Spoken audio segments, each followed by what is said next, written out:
It's Mr. Cleveland, by the way. Thank you. Why GTA 6 can't afford to be bad by Fred. Hold on, Fredix. Shout out Fredix. Let's see what he's talking about.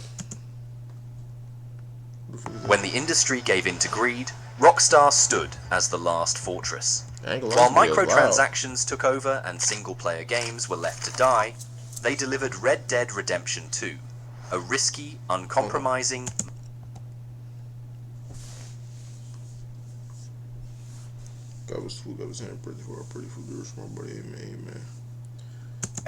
They delivered Red Dead Redemption 2, a risky, uncompromising masterpiece. Rockstar remains one of the few studios willing to take creative risks and build what others wouldn't even dare to dream. Hold on. Before we start the video, when y'all say y'all grease, do y'all say y'all grease before y'all eat, or y'all just begin y'all be eating? Do y'all say y'all grease before y'all eat, y'all just eat? Now it's three people. You either do it or you don't, or sometimes you do it, sometimes you don't, because you probably forget, right? But in general, do y'all just pray or y'all do what they had? Gubbers food, gubbers hand, prepare the food, pretty food, nourish my body. Amen, amen. Let's get it, let's go. What y'all do? But if GTA 6 fails, it won't just damage Rockstar. It'll send a message to the entire industry that safe, soulless, and greedy games are the future. Because at this point, it's not about money anymore. Rockstar is fighting for their legacy, for their reputation, and for the trust of an entire generation. This is bigger than gaming. It's everything they've built over the last 25 years, and everything they stand to lose in a single bad launch. For millions of us, the games that Rockstar built weren't just entertainment. It was major eras in our lives. Some of these worlds have become so iconic that you could even draw some of it from memory. Red Dead Redemption 2 showed us how powerful Rockstar's storytelling is when they made you care about a horse more than you care about some people. I know this map more than my hometown, and, well, this game is more detailed than my life, are just some of the comments that show how much RDR2 impacted people and how powerful... Have they ever made an RDR1? Because I haven't played Red Redemption yet. And I recently thought, I'm like, I might go ahead and buy it. But is it too late for me to buy it? I think it's still worth it because, like, GTA come out next year. And I'm like, I could buy it. Give it a try and see what it's about. I feel like I'm gonna like it. It says open world, you can fuck around, do crazy shit on there. So, what y'all think? Y'all think I should get it or what? Their legacy is. This kind of reputation wasn't built on consistency. It was built on mastery. Every release took years. And yet, every time, they delivered something that shattered expectations. For over 25 years, they've released masterpiece after masterpiece, each with its own cult-like fanbase. Even lesser-known titles like Bully still have a loyal community asking for a sequel to this day. It's crazy that GTA 5 is one of the biggest games. Each with its own cult-like fanbase. Even though storyline-wise, like, I like 4 the best. I think it's my favorite GTA. But online, it's like 5, obviously. I ain't played that online. But it's like 1.63 million followers for GTA 6 and it even came out. So imagine when they do come out. That shit from that double, triple, 4, 5 made. You know what I'm saying? Even lesser known titles like Bully still have a loyal community asking for a sequel to this day. They've built such high expectations for themselves that other studios are scared to even announce a release date for their games. But when a legacy is this powerful, the smallest crack can feel like an earthquake. In 2021, Rockstar did something nobody expected. They released definitive editions of their most beloved classics, GTA 3, Vice City, and San Andreas. Why we didn't get 4? We never got 4. That shit hurts. Y'all upgraded 5 a couple times, but we ain't never get 4. What should have been a nostalgic celebration turned into something else entirely. We'll get to that in detail in a bit. But let's just say, it was the first time fans started asking a question that had never crossed their minds before. It got so bad that Rockstar even had to release a handwritten statement to apologize to the fans for how bad it was. No one even remotely expected this kind of quality from a studio like Rockstar. And that's where the problem arises. They've set the standards so high for themselves that anything short of perfection would lead to people calling it a bad game. Because at this point, Rockstar is not competing with other studios anymore. They are competing with their own past. But what makes this different from every other Rockstar release is the weight riding on it. You know what's crazy as hell? These days, I found out not too long ago, they get new players every day. Now, granted, it could be people who got banned just making a new account trend, but I feel like it still gets, like, it's crazy to get new people every day. It's like, a game that's this old is insane. It isn't just a game anymore. It's the biggest product in entertainment, beating the likes of even Marvel and DC. Even without a DLC, GTA 5 still sells millions of copies every year. That's the scale GTA 6 is stepping into. But this isn't 2013 anymore. The world's changed. The industry's changed. Say it's changed every 10 years. Games today are dissected before they even come out. The early development footage of GTA 6 leaked in 2022 was never meant to be seen, yet people still judged it, called it underwhelming and outdated. That's the kind of scrutiny Rockstar is walking into. 5 years ago, y'all. And it's not just fans waiting. Take-Two's stocks depend on this game. Shareholders, investors, and even competitors. Everyone's watching. If GTA 6 doesn't meet their expectations, Rockstar will be forced to abandon the single-player mode and double down on GTA Online content to meet their expectations. They've already been doing this with GTA 5 even after the game exceeded all their expectations. So imagine if GTA 6 doesn't meet their expectations. Inside Rockstar, this pressure creates its own atmosphere. The developers know that there's no room for maybe. This is the biggest game in the world. It can't just be good enough anymore. It has to be perfect. It has to be fresh. This isn't just hype anymore. Nah, I mean, it's crazy because when you think about it, the delay broke everybody hard. Then they dropped this trailer too, like a couple days later, and it was like, oh, okay, we get more info. But it's like, damn, they really got a lot of pressure on the for a game. It's been out this long, had us waiting this long for a game. The longer you wait, the more pressure you put on. Day by day, extra pressure is applying. Like, you have to, like, make that mark. Otherwise, like, now from the trailer, it looks like it's gonna be a lit game. It looks amazing. Like, it's gonna be life changing. But like, it's gonna change some people's lives for sure. So like, you have to lock in. This cannot be no bullshit. You cannot drop nothing. Like, you have to, like, this is the pressure y'all wanted. Y'all got what y'all wanted. Now, if y'all drop an amazing game, y'all be the greatest franchise of all time. The fact that y'all had all this pressure, y'all executed it well. Oh my God, that takes big balls. So it's a decade of expectations stacked like dynamite, just waiting for a spark.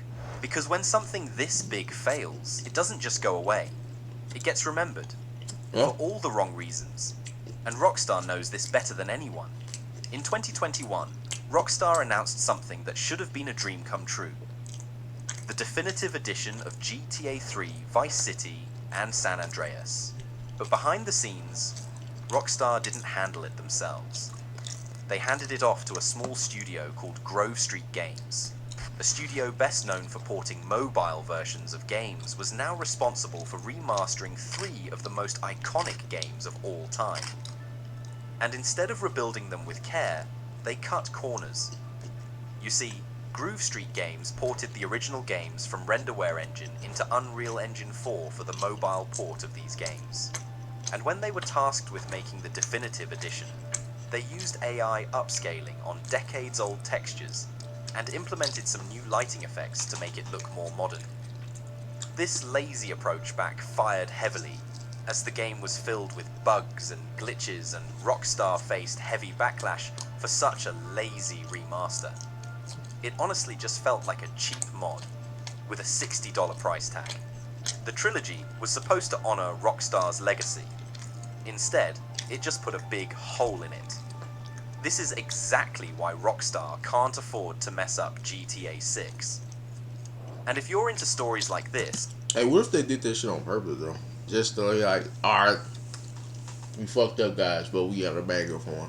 And they just dropped GTA 6, like, oh, this would... We completely forget about the trilogy. But it's like, it was good that they did it, but at the same time, if we really want to play the older games, that's why you get the older consoles. But at the same time, at some point, it will be hard to get your hands on the older consoles. So yeah, the trilogy should mean something at the same time. You know what I'm saying? But I feel like it would be best to get the older consoles, just that whole vibe. Consider subscribing. With recent news that the game is delayed by almost a year, the expectations only keep going up and up. I better be able to walk in every building, and every single building better have interior. Shows how much people's expectations have only gone up ever since the announcement. Ironically, having too much time might be the most dangerous part. Yeah. Because the more time passes, the more people dream. And dreams don't have limits. It just keeps getting more and more unrealistic as the days go on. And even though Rockstar once had plans like having 4 cities and every enterable building, they eventually had to scale back. Not because they didn't care, but because crunch was killing their team. Crunch is already a big problem in itself for Rockstar, because back in 2018, co-founder Dan Houser admitted some devs were working 100-hour weeks during Red Dead Redemption 2. That's not sustainable at all. It shows just how much it costs to build something this ambitious. Because behind every delay... I mean, as human beings, we gotta be careful. We don't have to, like, we don't want that. We don't want people burning out like that. You know? So, just give them some grace, for sure. But 13 years, though, is a long time. So, like, niggas had time to think and sit back and, you know, like, I don't know when they started getting this game built up, but, like, I don't know when they officially started working on it, but 13 years is a long time. But at the same time, we don't want nobody working on it hours a week. That's fucking insane. Every leak and every unrealistic wish list. There's a team trying to make history without falling apart. And that's why GTA 6 isn't just a sequel. It's the game the entire industry is watching. Because if it succeeds, it will raise the bar for gaming itself once again. It defines what open-world games can be for the next decade. But if it fails, then the cost isn't just a few bad reviews. It's years of trust lost, years of momentum gone, and it tells every ambition... It's your name. That's what it is. It's not about the money. Not just, like you said, not just reviews about your name. It's about, you know what I'm saying, your legacy. Granted, people still play the older games, but like, you know, we waited 13 years for something and it underwhelmed. It's like, fuck, like, damn, that's sad. Okay, you had niggas, like, what? Like, you had niggas, like, doing all kind of shit. You know what I'm saying? And then on top of that, like,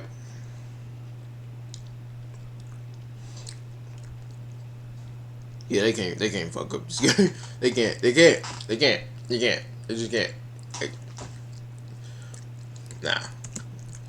Studio out there that maybe aiming this high just isn't worth it. Every publisher, every developer... I mean, gonna have the niggas that's gonna call it mid just for rage bait reasons, but like, hopefully is we want it. Every indie studio, they're all watching. Because what happens next could shift how games are made, funded, and believed in. That's why GTA 6 is more than a game. It's the biggest bet gaming has ever seen, and it's being made right in front of us. Oh God. I mean, if trailers show goodness, so we gotta hope. Like, but like, would y'all say that air building has to be approachable? I would say at least, like, if you ain't gonna make it aerial, at least 70% of buildings, at least 70. 75, 73. Interval and interactive. And we can get shit out of it. Not just, don't do it like 2K where you just make the city and you just walk and build it, but you can't buy it. No, I want to be able to have the option to buy something out of there too. I'm not gonna lie. Or starting to compete with companies anymore. They just compete with their own past. Damn, what a way to put it. I mean, yeah, it was something I had to say. Fuck, it was something I had to say. But sometimes competing with yourself can, like, some people get lazy. They sew up. Shit, they ain't got no competition. They ain't got no reason to make it shit innovative.